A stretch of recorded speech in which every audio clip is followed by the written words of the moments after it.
si Mai Salazar, hatid sa inyo ang mga pinakamainit na balita sa bansa dito sa News Force.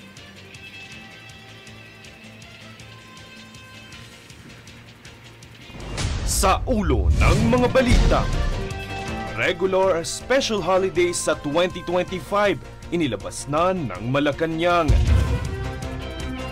20,000 katao dumagsa sa mga sementeryo sa Kamaynilaan ngayong Undas. Pag-shade ng tuldok sa balota, planong ikonsiderang boto. Dating presidential spokesperson Roque, sinampahan ng kasong qualified human trafficking. PNP iniimbestigahan ang umano'y death squad ng nakaraang administrasyon. IoT Conference 2024, muling ipinakita ang benepisyo ng inobasyon tungo sa pagpapabuti ng kalidad ng buhay. Patas at pantay na balita, komprehensibong ulat para sa pulso ng masa. Ito ang News Force. Inilabas na ng Malacanang ang listahan ng regular at special non-working holidays para sa 2025. Ito ay alinsunod sa Proclamation No. 727 na batay sa proklamasyon ng Pangulong Bongbong Marcos na nilagdaan ni Executive Secretary Lucas Bersamin noong Miyerkules, ika-30 ng Oktubre. Nakatala sa inyong TV screens ang mga sumusunod na regular at special non-working holidays sa susunod na taon. Inilabas na ng Malacanang ang listahan ng regular at special non-working holidays para sa 2025. Ito ay alinsunod sa Proclamation No. 727 na batay sa proklamasyon ng Pangulong Bongbong Marcos na nilagdaan ni Executive Secretary Lucas Bersamin noong Miyerkules, ika-30 ng Oktubre. Nakatala sa inyong TV screens ang mga sumusunod na regular at special non-working holidays sa susunod na taon.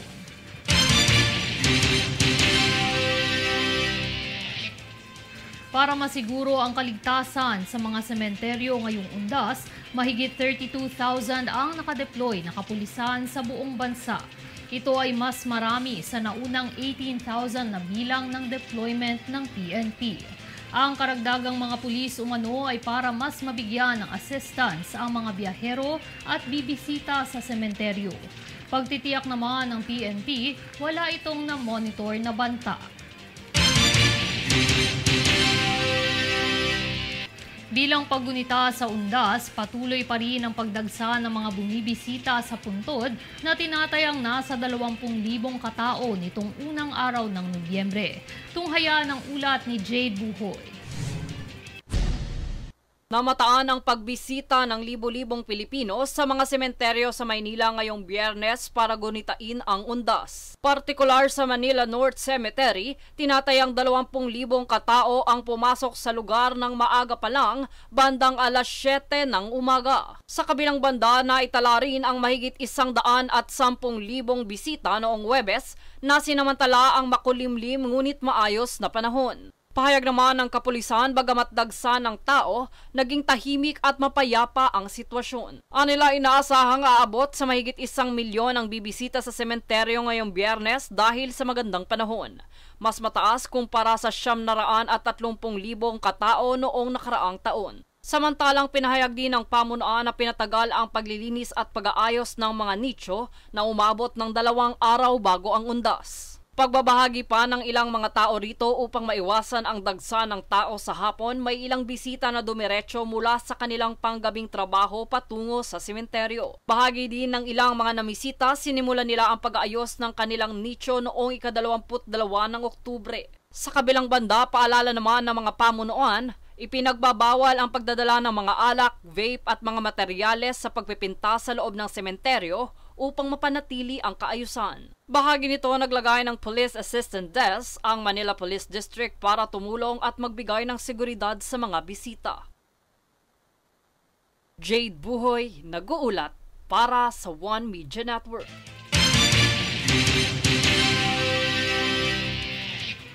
Plano ng Commission on Elections o COMELEC na tanggapin at ikonsidera bilang boto ang gatuldok na shade sa balota para sa susunod na botohan.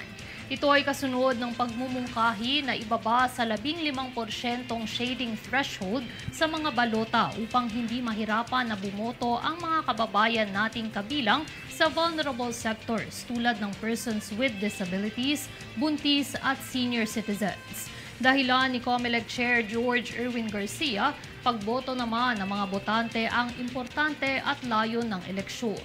Samantala, ipinagbabawal pa rin ang paglalagay ng check bilang marka ng boto sa mga balota.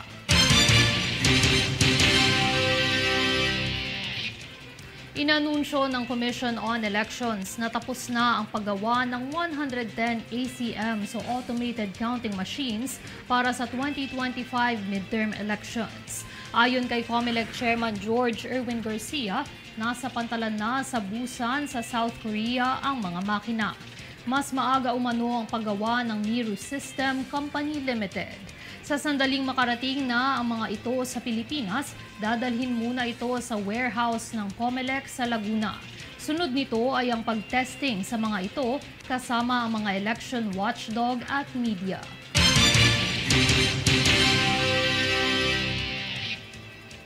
Bantay sarado sa Department of Trade and Industry o DTI ang mga negosyanteng lalabag sa ipinapatupad na price freeze sa mga lugar na apektado ng Bagyong Christine at Leon. Partikular ang mga negosyanteng mananamantala sa mga biktima ng bagyo na magbebenta ng hindi angkop sa price monitoring ng DTI. Babala ng DTI, may iba't ibang parusa ang naghihintay para sa mga lalabag sa panukala.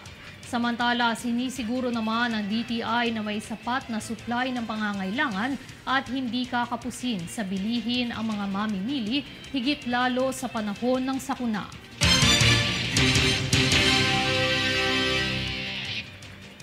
Hinihikayat ng Department of Migrant Workers o DMW ang mga manning agencies ng mga cruise ships na palakasin ang kanilang mga pre-departure orientation seminars matapos maiulat ang mga kaso ng mga Pilipinong marino na inaresto sa Estados Unidos dahil sa child pornography at mga kasong may kaugnayan sa sexual na pang-aabuso. Hinihikayat rin ng ahensya ang mga manning agencies na makipagtulungan sa mga otoridad ukol sa investigasyon sa mga alegasyon ng child pornography sa mga akusadong seafarer. Bagamat hindi ibinigay ng ahensya ang partikular na bilang ng umiiral na kaso ng mga Pilipinong nahaharap sa sexual na pang-aabuso sa mga bata, sa isang pag-aaral sa Inglaterra at Estados Unidos noong 2022, tinatayang nasa halos kalahating milyong batang Pinoy ang naging biktima ng trafficking para lamang kumita.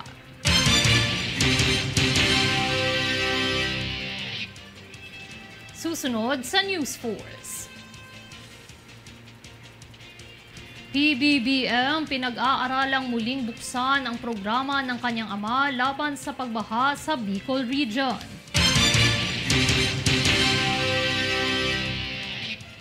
Kongreso na isuriin ang posibilidad ng plunder laban kay Vice President Sara ukol sa 112.5 million peso confidential funds.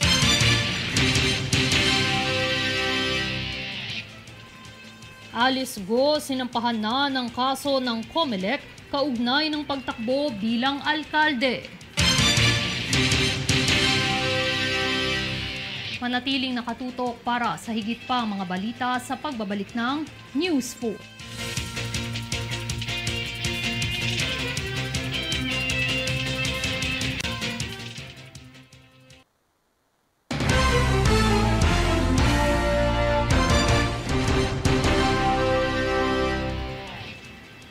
Dahil sa matinding pagbahang naranasan sa Bicol Region, ipinag-utos ni Pangulong Ferdinand Marcos Jr. na buhayin muli ang proyekto ng ama niya ukol sa pagbaha sa lugar. Para sa detalye, narito si Francis Riodique. Isa sa lubhang naapektuhan ng nagdaang Bagyong Christine ay ang Bicol Region matapos malubog sa baha ang mga lugar dito. Bilang tugon ni Pangulong Ferdinand Marcos Jr., ipinag-utos niyang pag-aralang muli ang naging proyekto ng kanyang ama sa naturang rehiyon.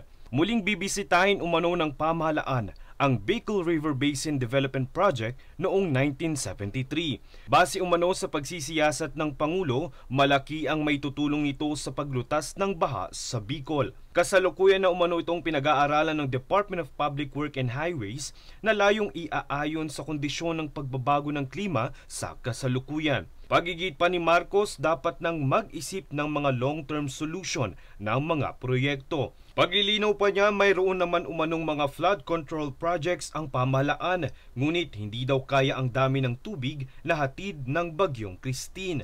Wala umanong forecast tulad nito noong mga nakaraang panahon, kaya bago lamang umano ito na paniwala ng Pangulo ay dahil sa climate change. Francis Riudique, nag-uulat para sa One Media Network.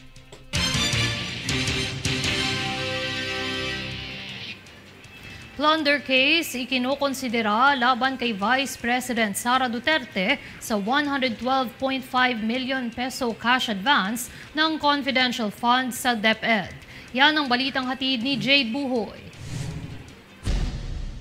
Nagbabala ang House Committee on Good Governance and Public Accountability ng posibilidad ng pagsampa ng kasong plunder laban kay Vice Presidente Sara Duterte kung hindi nito maipapaliwanag ang paggamit sa 112.5 million peso confidential funds ng Department of Education o DepEd. Ayon naman kay Senior Deputy Speaker Aurelio Dong Gonzales Jr., 3 tseke na nagkakahalaga ng tig 37.5 million pesos ang encash ng DepEd Special Disbursing Officer na si Edward Fajardo. Aniya, mahalagang malaman ng publiko kung nagamit ng tama ang pondong ito na umano'y hindi natunton ang aktwal na paggamit. Ito ay base sa mga dokumento na nakalagay bilang Maintenance and Other Operating Expenses o MOOE ang confidential funds, bagay na lubhang kwinestyon ni Gonzales. Pahayag naman ni DepEd Undersecretary Annalyn Sevilla, hindi umano makitaan ng record ang DepEd Finance Office sa aktwal ng paggamit ng pondong ito. Bagaman nasunod ang proseso sa pag-disburse ng confidential funds, walang kakayahan ang DepEd Finance Office na suriin ang naging paggamit ng pondo. Bunso nito, nais ng komite na muling ipatawag si Fajardo upang magbigay linaw sa pamamahala ng pondong ito. Jade Buhoy, nag-uulat para sa One Media Network.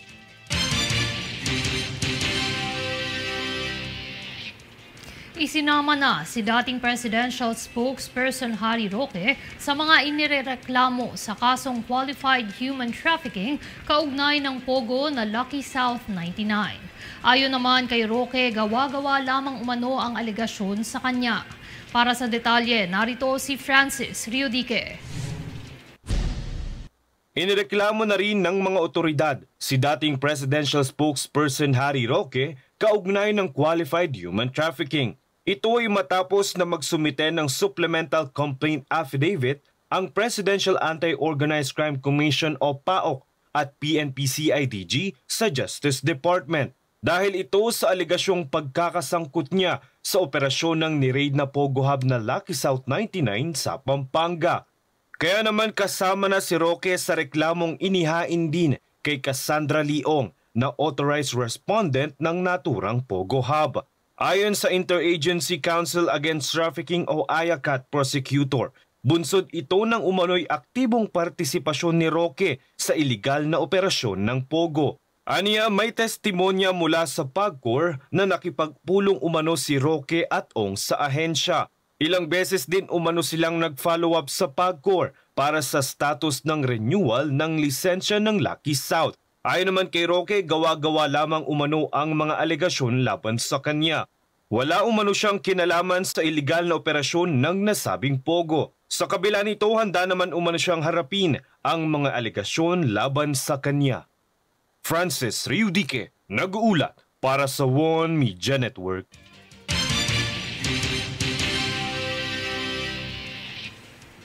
Nagbabala si Manila 6 District Representative Bienvenido Benny Abante Jr. na maaaring humantong sa lokal at internasyonal na kaso ang pag-amin ni dating Pangulong Rodrigo Duterte na siya ang may pananagutan sa mga pagkamatay sa war on drugs. Sa Sa isang Senate hearing, sinabi ni Duterte na siya lamang ang dapat managot at hindi ang mga pulis na tumupad sa kanyang utos. Idiniin ni Abante na sapat ang pahayag ni Duterte upang imbestigahan ito ng Department of Justice at iba pang mga ahensya para sa hustisya.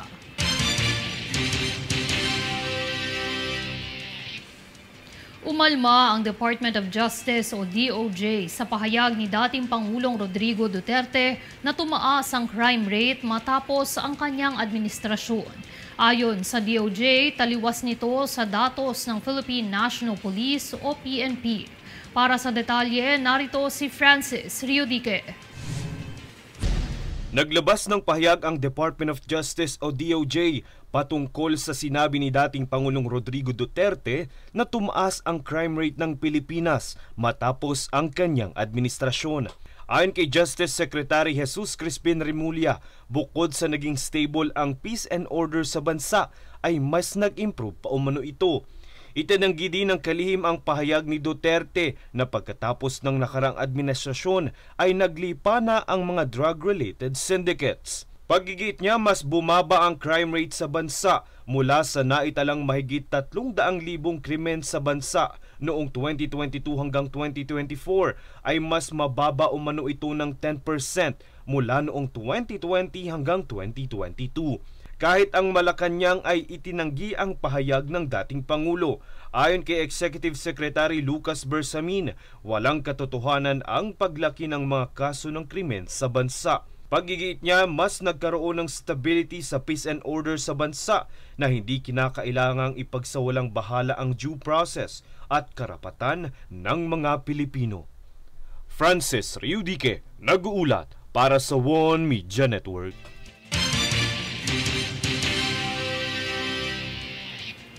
Formal nang sinampahan ng kaso ng Commission on Elections o COMELEC si dismissed Mayor Alice Guo.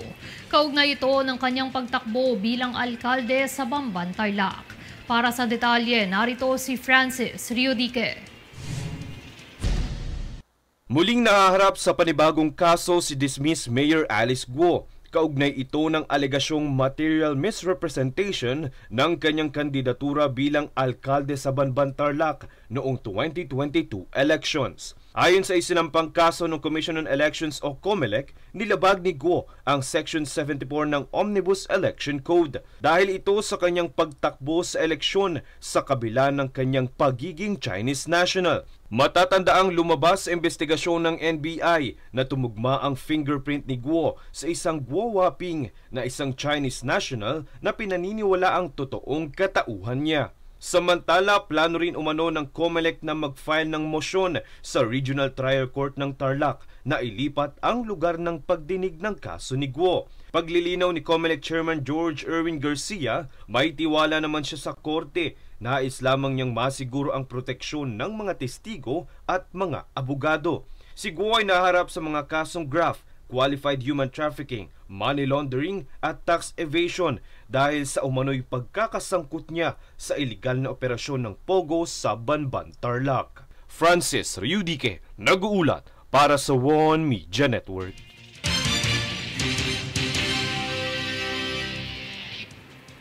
Iimbestigahan ng Philippine National Police o PNP ang naging pahayag ni dating Pangulong Rodrigo Duterte sa nakaraang pagdinig sa Senado. Para sa detalye, narito si Francis Riodique. Ayon sa Philippine National Police, sisilipin nito ang kamakailang pagsisiwalat ng pagkakaroon ng Davao Death Squad ni dating Pangulong Rodrigo Duterte. Inamin ito ni Duterte nang siya ay sumalang sa pagdinig sa Senado upang imbestigahan ang naging drug war ng kanyang administrasyon. Paglilinaw ni Duterte, ang kanyang death squad ay hindi kinabibilangan ng mga pulis kundi mga itinuturing niyang gangsters. Ngunit kalaunan ay binawi niya ang kanyang mga pahayag. Pero ayon kay PNP spokesperson Police Brigadier General Jean Fajardo, hindi mapipigilan ang pagbawi ni Duterte ng kanyang pahayag sa pag-iimbestiga ng PNP sa kanyang sinabi. Gagawing lead ng kapulisan ang mga nabanggit ni Duterte na pangalan ng mga pulis. Kaya naman ipinag-utos na ni PNP Chief Police General Romel Marbil na muling ungkatin ang mga hindi nalutas na kaso ng pagpatay ukol sa drug war. Pagtitiyak ng PNP, mananagot ang sinumang pulis na mapatunayang sangkot sa mga insidente ng extrajudicial killings. Hindi na napangalanan ni Duterte ang mga taong kabilang sa naturang death squad dahil hindi na umano niya matandaan dahil na rin sa katandaan. Francis Riudique, nag-uulat para sa One Media Network.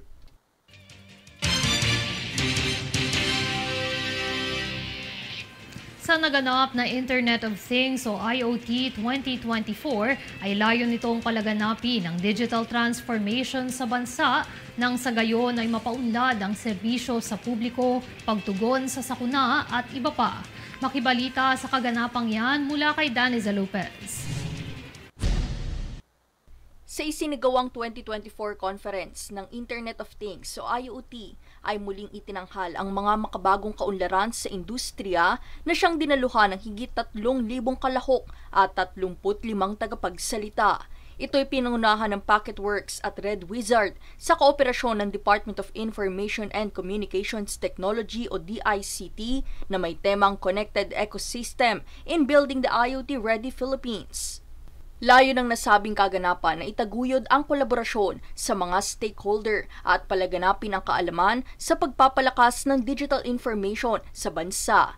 Binigyang diin dito ang kalagahan ng inobasyon ng IoT tungo sa maunlad na kalidad ng buhay sapagkat mayroon ding kakayahan ng IoT na pagbutihin ang sektor ng agrikultura sa pamamagitan ng precision farming, optimized irrigation at pagsusubaybay sa estado ng mga pananim.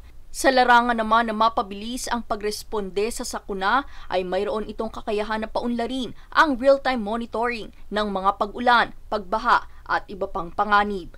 Bukod dito, sa pamamagitan ng IoT ay magkakaroon din ng kakayahan na mapaunlad ng infrastruktura, enerhiya, seguridad ng publiko at real-time monitoring ng trapiko, polusyon at iba pa. Itinampok ding muli sa kaganapan ang iba't ibang exhibit na nagpapakita ng mga makabagong teknolohiya. Daniza Lopez, nag-uulat para sa One Media Network.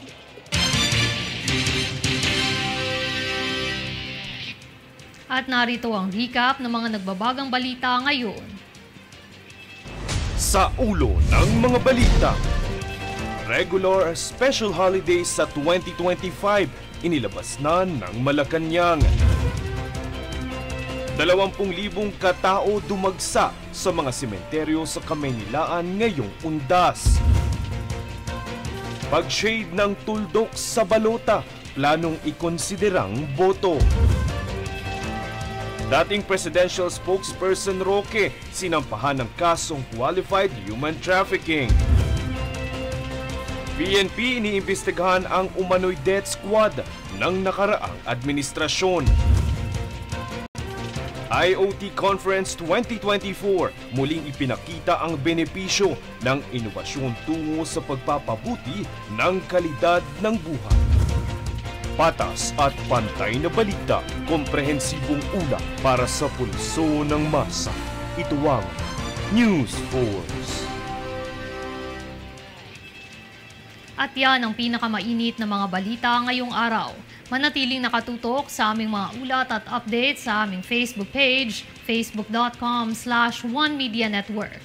Ako si Mai Salazar at ito ang News Force.